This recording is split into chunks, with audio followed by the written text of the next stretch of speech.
É uma alegria irrestrita estar aqui com vocês nessa noite afortunada. Glória a Deus que estamos juntos sempre.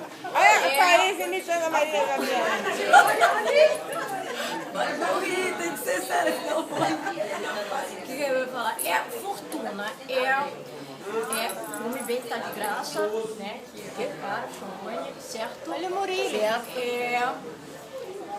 Quanto você ganha no bicho? Eu ganho. Viúva, certo? É. Matou ou foi morto morrido?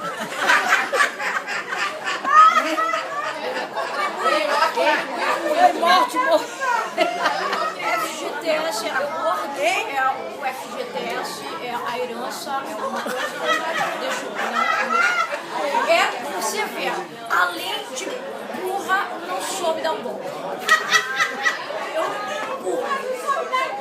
Glória, minha querida amiga Glória, emagreceu em poucos meses, tá gata. Tá gata. Glória a Deus, aleluia.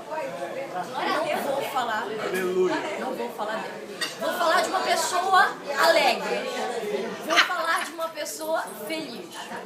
Uma pessoa que os pais, tão felizes foram quando conceberam ela, resolveu chamá-la de alegria. Eu penso assim, certo? Eles queriam botar o nome do momento que eles estavam na hora, botava o nome